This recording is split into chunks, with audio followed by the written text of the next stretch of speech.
I'm here with Eleanor Goldfield, a creative activist, musician, and host of Act Out on Occupy.com and Free Speech TV. Act Out is a weekly show that details what's new in creative activism and people standing up around the country. Eleanor, thanks for joining me. Thank you for having me. Sorry there's no studio audience. We had to take them out and shoot them because they were having too much fun, apparently. Well, I'm not funny, so it's fine. That's your gig. Well, we'll make you funny, if maybe in the wrong kind of way. No, just kidding.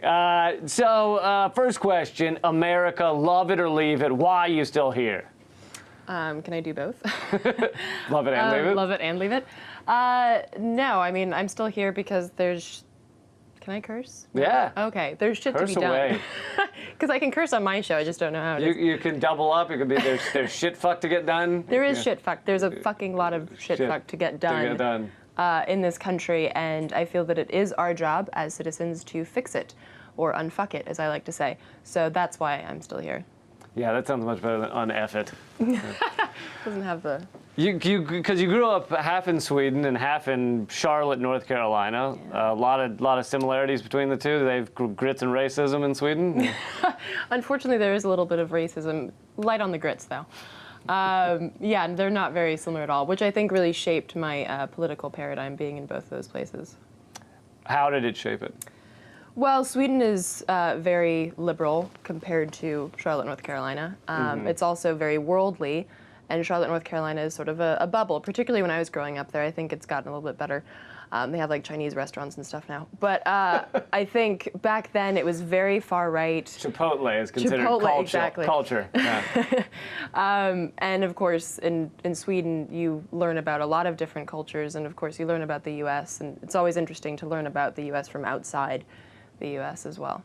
So basically, two politically disparate parts of the spectrum there. So basically you were able to come to North Carolina in high school or wherever and be like, you know, it's not like this everywhere. It's not, there's places that this shit is not going on. I did say that, but then people would respond by saying, you're from the place with the watches, and I'd say, no, that's Switzerland. Or people would ask me if there's electricity in Sweden, or if we rode around on polar bears, which we don't. No? No. They're just not behaving Maybe enough. a moose every now and then, but no polar bears. Fair enough. How did you end up coming to host a show, to host Act Out, a show about activism? What led you there? Well, I always felt that something that was missing in alternative media was sort of the good news, the light at the end of the tunnel. You can hear a lot on alternative media, like your show. I don't know if your show is all good news. No, but wait, it gets better. Okay. So the alternative media does a great job of telling you what is happening, what is really happening that you don't get from corporate media, but what doesn't get talked about as much is what people are doing about that. So what movements are going and building in the country. And so I felt that it's important, not just for activists to know about this, it's important for the average person to know that there are people fighting against this news, because if you start reading like what's really happening, you'll just get really depressed if you feel like nothing is being done about it. So I wanted to let people know that there are fights against the corporatocracy. There's the answer. You created a TV show to say, you know, it's not like this everywhere. And there are people who are not behaving like this. Basically, I created the TV show to bring people off the fence, and even from the other side of the fence, over to the fight side. Oh, okay, so you're like the cop standing on the ledge being like, it's a lot to live for. Come on. I wouldn't align myself with the cop, but yes, I am trying to pull people back from the ledge of the fuck it doesn't matter anyway. What impact would you, I mean, I guess you've kind of answered this, but in a greater sense, what impact would you like to see? Like when you put a show out into the world, what do you want to see it do?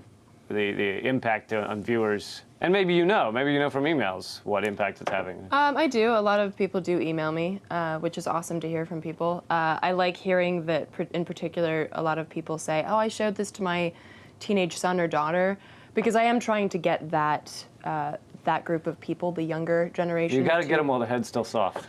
You do. Unfortunately, a lot of people's heads are soft their entire lives. Well, there's that. But I would like to see people engage. So the point of the show is to inform, and then through that information have people engage. The whole idea, which is sort of the motto of my band as well, is think, react, do something. So it's, here's some information. There's more that you can get on the internet, Google that shit, and then from that information, here's something that you can do about it, and here are other people that are doing something about it. We'll get to the band in a minute. You yourself have engaged in a more on the street sense than on the screen sense. Which do you enjoy more, or are they just completely different worlds? And that's like asking a woman if she likes chocolate or wine better. I like both. They pair well together. That was sexist, and I do not appreciate it. Fine, or a guy.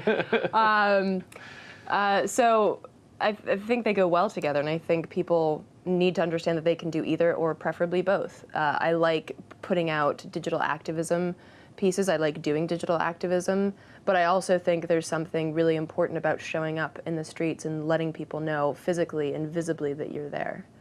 Mm-hmm. You've interviewed a lot of very cool people: Jill Stein, Chris Hedges, Code Pinkers, even street artist Morley. What do you think anything unites these people? Like, do you see a common thread other than, I mean, not all of them are activists, honestly, but other than them having some sort of political bent or mindset, what do you feel when you're talking to them makes them seem like that? How did they end up on your show? You know, is there something that unites it all? Yeah, I think they're all trying to do they're all trying to make the world a better place, as hallmarky and cliche as that sounds. They're all trying to make the world a better place through their passion, and that's what I try to tell people. Whatever your passion is, if it's, Jill Stein or Margaret Flowers, where you start off as My passion is Jill Stein. She's awesome. She is. But I don't think she's single, sorry. So whatever your passion is, whether it's, like those two women, if it's being a doctor, if it's, Chris Hedges being a writer and, war reporter or whatever, like whatever your passion is, you use that passion to try and make the world a better place. And again, that sounds cliche, but it starts with something small. Like if you're a chef, jump on the non-GMO bandwagon. If you're a personal trainer, talk about like anything, like water, exercise, air quality, like all the things that impact your health. If you're a teacher, chefs, have you talked to any? No, but I mean, there's some Swedish chefs that are very non-GMO, but I think there's a lot of jokes there. Oh shit, that's you say Swedish chef. Sorry, I handed that one to you. You did. I really did. Next, you're going to tell me about the Swedish fish. They're just called fish in Sweden. Are they? Yeah. And not gummy fish or nothing? No, it just says fish. Just says fish. Just says fish. Yeah, I mean that makes sense. They're all standing up and doing something about it. It is creative activism in that you've talked to people that do street art and people that do music, and you start each episode with a spoken word. Why spoken word? Because I guess that's how my brain works. As a lyricist, I wrote really bad poetry when I was a kid, and then it got progressively better. But that's one of my creative forms of getting my political and my social emotions across is through spoken word, and I found that was a really good way to open up each show, and also be able to write my lyrics. So it's sort of like an outlet for me, but it's also showing people an example of creative activism. And as if you didn't have enough mediums going on, you also have a band, Rooftop Revolution. You're basically just printing this message in 30 different forms. You have it written on your arm in song form, I think. But as do I, so something else written on my arm. But tell us about the band, Rooftop Revolutionaries. What are you guys about? But also if someone who've never heard your music, what's the music like? It's political hard rock. I mean, I know, but you should tell them. Everyone. It's political hard rock, so it's sort of in the vein of Shinedown, Alice in Chains, Rage Against the Machine, similar, guitars. I don't rap because I can't do that. Alice in Chains was political because he got trapped in that box, and he also got trapped down in a hole. Right. And then There's some kind of an activist commentary in there. Yeah. saying, "Let me out." Yeah. Yeah. So it's political hard rock, and the main message of the band is to dismantle and fight against the corporatocracy. And then, which is my main message as an activist as well, because everything flows from that one issue of the of money in politics. So that's the band as well. Which you've done a lot with money in politics, right? Yeah, because I think if you follow the red thread from anything, whether that be the prison industrial complex, the military industrial complex, education, healthcare, all of those issues, if you follow the trail, which is the money trail, it comes back to the corrupting influence of money in politics. So that is the umbrella issue. And so while I have done a lot of activism and everything, you know, from solidarity with Black Lives Matter to non-GMOs to all of that, it always flows back to money in politics. So that's like the umbrella issue, if you will. It is the river of evil in Ghostbusters 2, flowing underneath the city. I should probably rewatch that before I... You better listen. If I'm going to reference great philosophers, I expect you to know them, okay? You should have sent me a You've never read any Vigo the Magnificent? Right. But you have a new album coming out. Is that different from the past ones in any way? I mean, I'd like to say they're all different. But yes, this one is a little bit of a return to our roots. It's the third in a series, red, white, and blue. So this is blue. How'd you pick those colors? No, I'm just kidding. Just sort of came Just out. random. I think it's brilliant. Yeah. So this one's blue, and it's sort of a return to our roots, which actually kind of works. It's like a double entendre, blue and it being the color of the Each flag. album's about a different race of people. Red is Native American, white people, and then Smurfs, right? Yes, I have a big issue with Smurfs. Okay. Very anti-Smurf.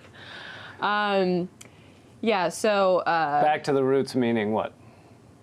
both, Brian is the other half of Rooftop Revolution. And I forgot to mention, you guys actually performed on an RT America show, Breaking the Set, with Abby Martin. We did. We did. Which people can go check out.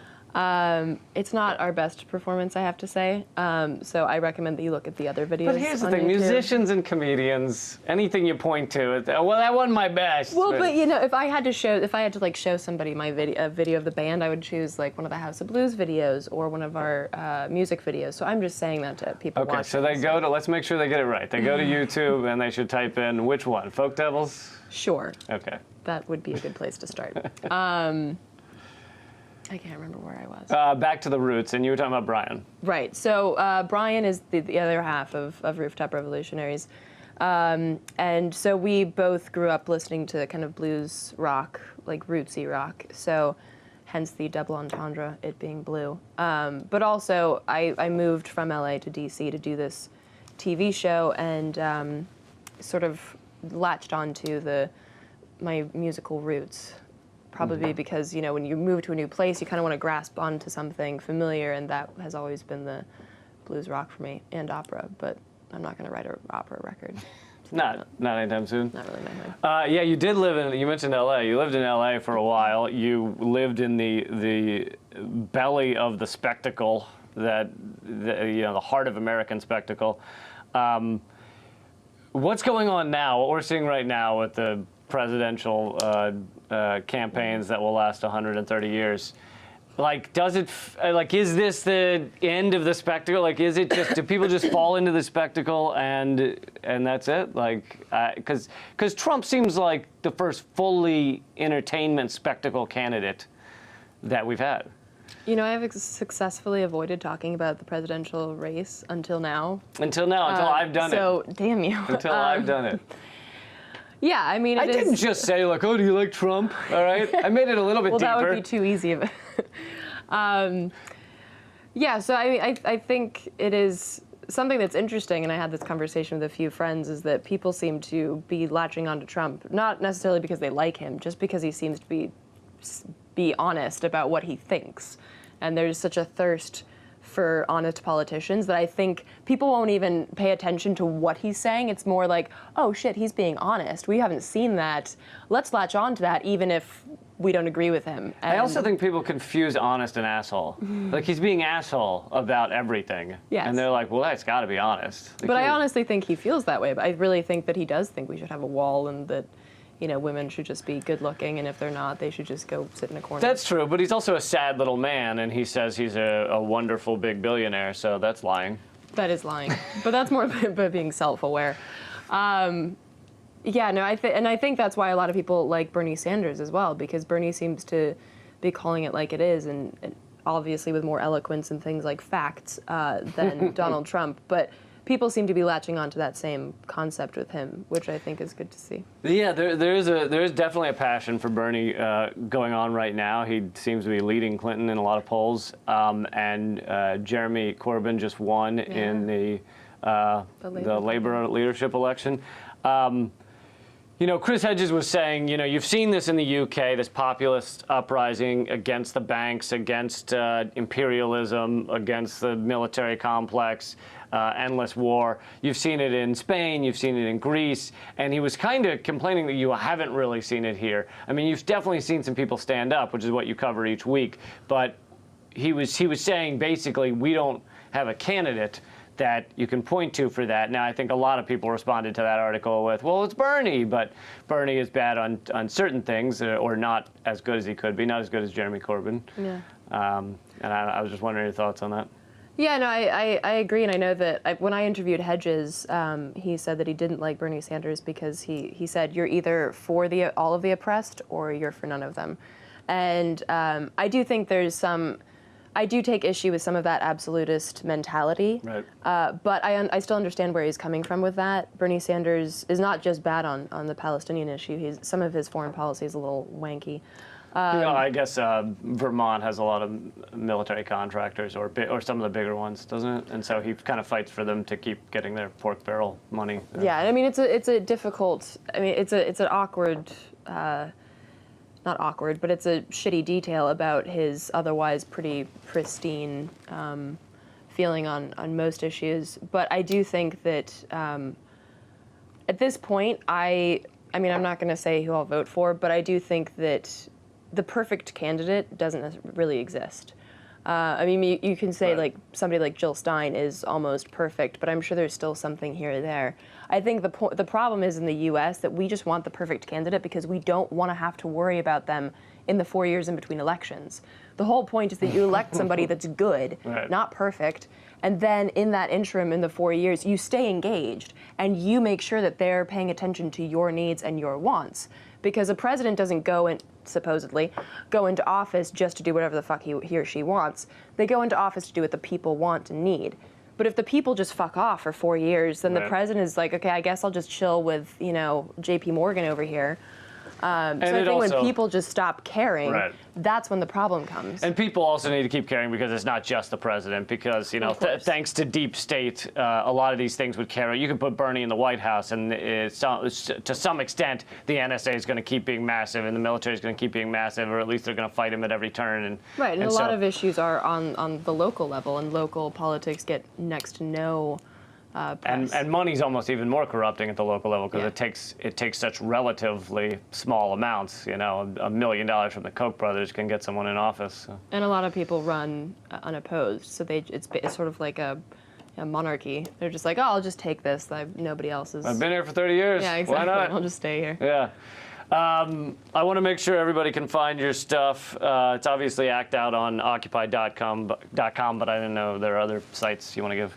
Yeah, I mean, we are syndicated on Free Speech TV as well. So you can look for it there. It's Act Out on Occupy on Facebook and Act Out on Occupy on Twitter.